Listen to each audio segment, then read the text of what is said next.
Boa noite a todos os nossos irmãos de Japeri, todos os nossos irmãos da Seara Espírita de Francisco de Assis. É com muita alegria que nós temos mais essa quarta-feira reunidos, mais essa oportunidade de estudo, de estarmos juntos. E como nós sempre o fizemos, gostaria de iniciar agradecendo a oportunidade que temos desse encontro, a oportunidade de podermos estudar as mensagens de Jesus, utilizando as lentes da doutrina espírita. Agradecemos aos nossos amigos espirituais, aos dirigentes da nossa Seara Espírita, agradecemos a Jesus, naturalmente, por todas as oportunidades que temos, pela oportunidade da reencarnação, pela oportunidade das provas, pela nossa oportunidade de crescimento. E nós gostaríamos de fazer o estudo de hoje, fazer do estudo de hoje um estudo diferente. Nós temos inúmeras passagens, inclusive já foi objeto de estudo nosso, a quantidade de vezes que nós encontramos a intervenção espiritual em diversas passagens dos evangelhos, tanto do Novo quanto do Antigo Testamento. São inúmeras as passagens que retratam para nós a comunicação com os espíritos, a comunicação com a pátria dos imortais. Nós já tivemos oportunidade de tecermos comentários e fazermos estudos acerca, por exemplo, das manifestações espirituais contidas nos evangelhos, não apenas no livro Atos dos Apóstolos, as inúmeras manifestações dos chamados Espíritos Santos, mas com o próprio Cristo. São inúmeras as vezes em que Jesus dialoga com entidades, com espíritos, com seres desencarnados, inclusive com espíritos perturbados ou perturbadores, nas chamadas possessões que se apresentavam, e Jesus as curava todas, naturalmente. Mas eu gostaria de tecer alguns comentários sobre a comunicação do mundo espiritual para com o nosso mundo, utilizando programas televisivos, por exemplo. Recentemente nós tivemos o desencarne de uma personagem bastante importante para a cultura nacional, a Elza Soares. É uma mulher que ela era muito reverenciada por todas as dificuldades que ela passou na vida. Nos parece que ela tem em sua biografia momentos em que ela teve que ser muito forte e acaba sendo um reforço, um exemplo positivo para muitos que se afinizam exatamente com a sua história de vida. Elza Soares, como alguns de nós, ou a maioria de nós, como nós sabemos, né?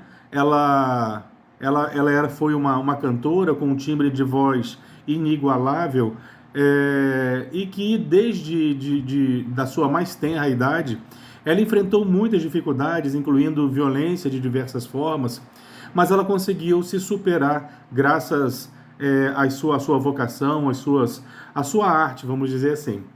Curiosamente, ela desencarna recentemente. Eu tenho certeza que todos nós acompanhamos alguma coisa nas redes sociais, nos programas jornalísticos. E uma coisa que chamou a atenção, que foi matéria de muitos textos, foi o fato de, alguns instantes antes do seu desencarne, ela ter dito que estava sentindo a hora do seu desencarne, e revelava para as pessoas que estavam com ela que a estavam buscando, que havia chegado a hora, como se a sua família espiritual, como se seres do invisível, entidades, se aproximassem e se apresentassem apenas para ela. E ela então revelava para aquelas pessoas que estavam com ela naquele momento e não viam o que ela via, ela revelava utilizando frases do tipo: vieram me buscar. Nós sabemos que no momento do desenlace, nós vemos isso em André Luiz, nós vemos isso em Allan Kardec. É comum que aqueles que nos amam, que nos aguardam do lado de lá, nossa chamada família espiritual, ela venha ao nosso encontro. Mas, Guilherme, que família espiritual é essa? São os nossos parentes desencarnados? Não necessariamente. A nossa família são aqueles indivíduos do mundo espiritual que já viveram conosco, que já apresentam laços invisíveis de união, laços que nos unem. E segundo Allan Kardec, a nossa família espiritual é muito maior, mais numerosa do que a nossa família unida por laços sanguíneos. Não necessariamente os espíritos indivíduos de uma mesma família unida por laços de sangue, as pessoas compõem uma família espiritual porque às vezes nós não nos sintonizamos, às vezes nós não vibramos na mesma frequência, e é natural que para o mundo espiritual as pessoas não se unam dessa forma, se unam por afinidades energéticas, por laços muito mais profundos do que os laços das conveniências terrenas. Então, a nossa família espiritual não necessariamente são indivíduos desencarnados da nossa família de laços de sangue, a nossa família terrena. Normalmente são indivíduos que se afinizam conosco há longas gerações, que caminham conosco e que podem ou não estar também presentes na nossa família terrena, na nossa família de laços de sangue. Mas então aqueles personagens vinham, ao que tudo indica, buscar a nossa irmã exatamente preparando-a para o seu desenlace. Nós sabemos que o desencarne é sempre um momento muito delicado. É muito comum que nós, espíritos ainda muito apegados ao corpo físico, nós precisemos de algum tipo de auxílio no momento do desencarne. Então espíritos vêm cirurgiar, vêm através de energias, auxiliar no nosso desligamento, rompendo, cortando exatamente aqueles laços que nos unem ao corpo físico, facilitando o momento da desencarnação e nos recebendo. Porque quando nós a despertamos para o lado de lá, para a verdadeira vida, nos conforta muito encontrarmos ou sermos recebidos por aqueles personagens a quem nós amamos, aqueles personagens que nos amam, estão lá para nos acolher, para nos receber. Então tudo indica que o que aconteceu com a nossa irmã, Elza Soares, tenha sido algo nesse sentido. Tudo indica que ela tenha sido recebida por aqueles que a aguardavam, que vieram buscá-la, para que ela não tivesse tanto impacto ou tanto choque no momento do seu desenlace, vieram caritativamente. Porque todos nós temos nossas famílias espirituais, aqueles que torcem por nós, aqueles que nos acompanham, o tempo todo torcendo e vibrando, tentando nos inspirar, como Allan Kardec nos ensina, são a nossa família espiritual. E às vezes, essa família espiritual, ela também é constituída, ela também vai ser constituída por personagens da nossa família carnal. Nós sabemos que na nossa família carnal, nos nossos laços consanguíneos, como nós falamos, não necessariamente os indivíduos apresentam uma afinidade a ponto de permanecerem juntos, unidos, quando no mundo espiritual. Mas também acontece naturalmente e não é raro. Pelo contrário, é muito frequente. Nós, lembrando de um programa de televisão que está em voga, que está em alta, eu particularmente não tenho muito interesse, mas respeitamos naturalmente as pessoas. Inclusive tem grupos de pessoas que utilizam esse programa para estudos sobre relacionamento humano, sobre psicologia, que é o programa chamado Big Brother Brasil, que são um grupo de pessoas selecionadas que ficam confinadas dentro de uma casa e vigiadas o tempo todo. Elas são então estimuladas a entrarem em conflitos, oferecem para essas pessoas bebidas alcoólicas. Elas estão o tempo todo sendo convidadas para dizer de quem elas gostam ou de quem elas não gostam, exatamente para criar conflitos e as pessoas se entreterem vendo esse relacionamento das pessoas confinadas numa casa. Eu lembro que alguns anos atrás, numa das edições desse programa, tinha uma mulher que ela era uma comissária de bordo. E as pessoas que ficam confinadas nessa casa, elas não têm acesso ao ambiente externo, ao que está acontecendo no mundo, ao que está acontecendo no Brasil. Elas não têm acesso ao mundo exterior. Elas não sabem, por exemplo, acontecimentos, inclusive de grandes proporções, elas não ficam sabendo. Elas estão lá verdadeiramente isoladas na casa, sem nenhum tipo de notícias oriundas do mundo de fora. E essa comissária de bordo, ela estava lá, eu peço desculpas, eu podia ter feito uma pesquisa melhor, mas eu não recordo o seu nome, e ela estava lá participando do programa do Big Brother Brasil, quando a sua irmã aqui do lado de fora havia desencarnado. A sua irmã desencarna, sem que ela fique sabendo, naturalmente, como eu disse. Só que alguns instantes, ou quase que concomitantemente, quase que ao mesmo tempo, ela começa a ouvir a voz da irmã dela chamando por ela dentro da casa. Naturalmente que a irmã dela, ao ter desencarnado, não existem distâncias, não existem barreiras para os espíritos. E a sua irmã talvez tenha tido vontade ou necessidade de se despedir, talvez tenha estado presente, ou às vezes a presença, como nós imaginamos, nem seja necessária, porque o pensamento também viaja. Então ela estava na casa, essa personagem, essa comissária de bordo, ela estava na casa desse programa, e ela começa a ouvir a voz da irmã e começa a falar alto: minha irmã, eu estou ouvindo a voz da minha irmã está por aqui. Quase que no mesmo momento em que a irmã dela havia desencarnado, mostrando em rede nacional, mostrando um programa de televisão que é muito assistido, mostrando exatamente a comunicação que os espíritos conseguem fazer para conosco.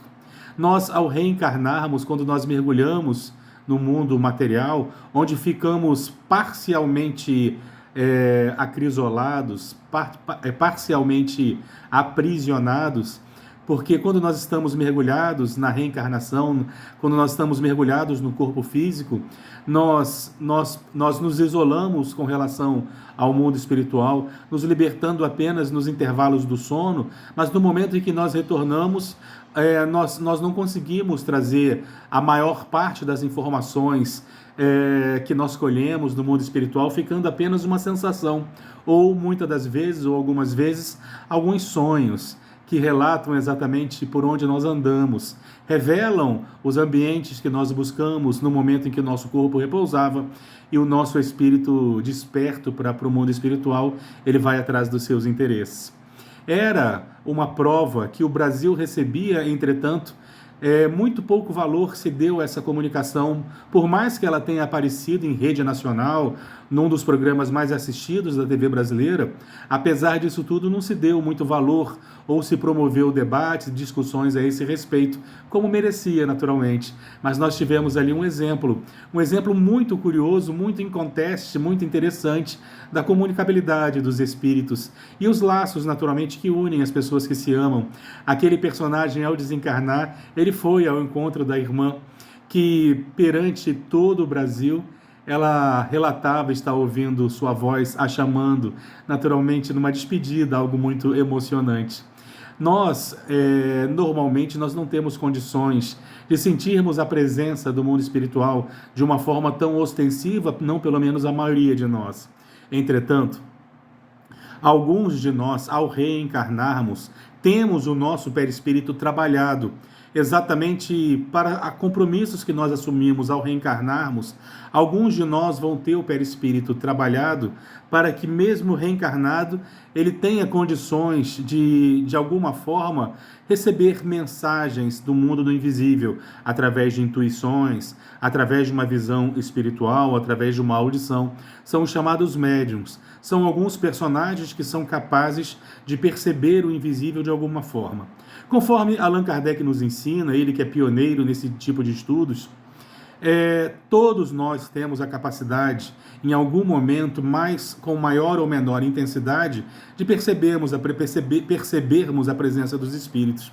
Entretanto, existem aquelas pessoas que são trabalhadas antes da reencarnação, exatamente para que aqui elas possam servir de instrumentos nesse sentido. São pessoas que assumem determinados compromissos reencarnatórios que nós chamamos de médiums. E é necessário que elas se eduquem, que elas se instruam, para evitar, por exemplo, uma perturbação que pode gerar, por exemplo, uma desordem de ordem psiquiátrica. Nós sabemos em inúmeras histórias que isso verdadeiramente existe, para que elas possam saber se policiar com relação a perturbações espirituais e outras situações nesse sentido.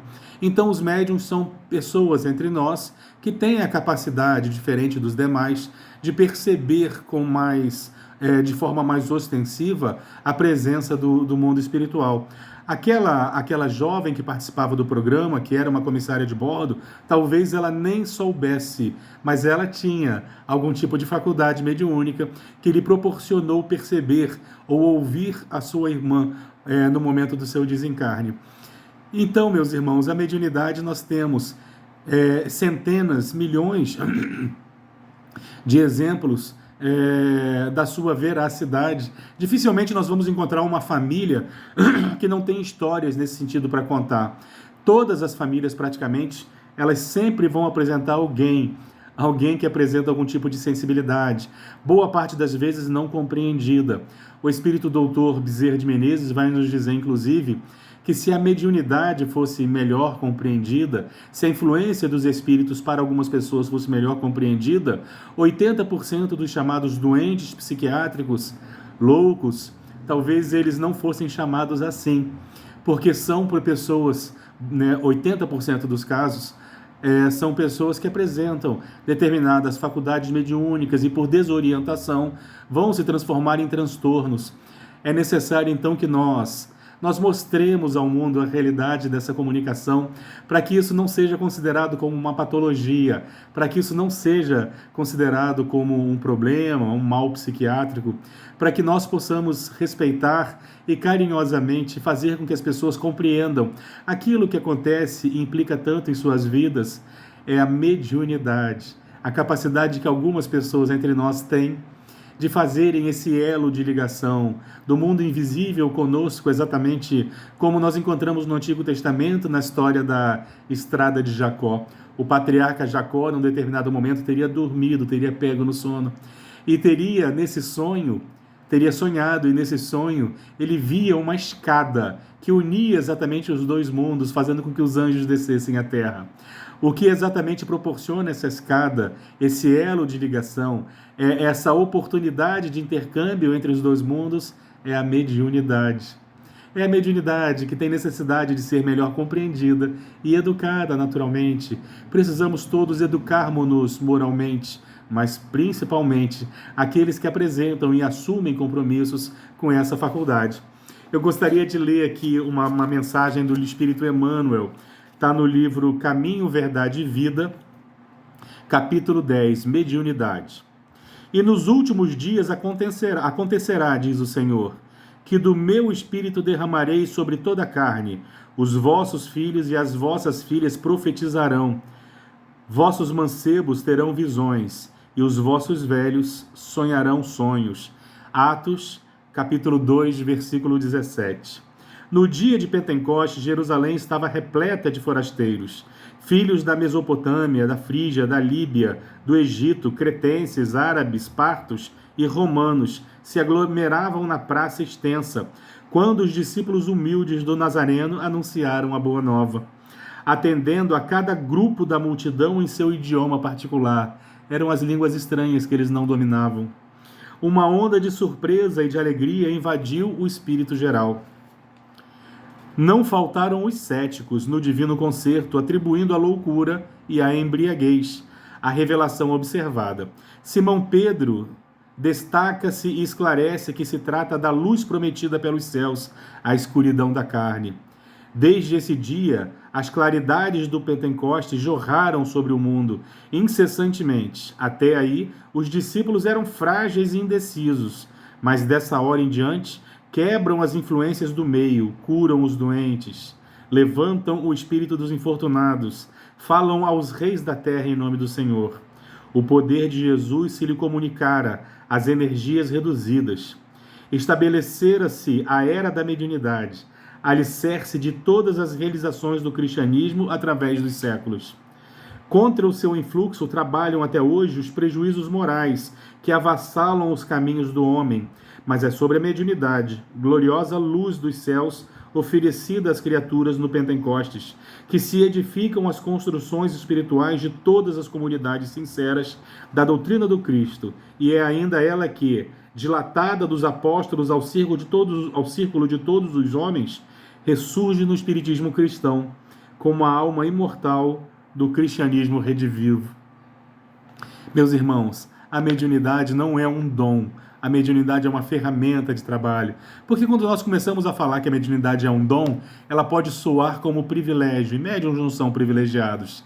Todos os médiuns são indivíduos que assumiram esse compromisso para que através da mediunidade possam trazer consolo, possam trazer fraternidade, possam auxiliar a humanidade ou aqueles que os buscam, exatamente para que possam serem consolados na certeza de que a vida continua, que além dessa vida existe mais vida em abundância, que Jesus nos aguarda a todos de braços abertos, nos dando oportunidades, nos proporcionando situações para o nosso crescimento e nos oferecendo nesse educandário divino tudo aquilo do qual nós necessitamos para o nosso burilamento, para o nosso progresso invariavelmente. Meus irmãos, que a paz de Jesus permaneça entre nós.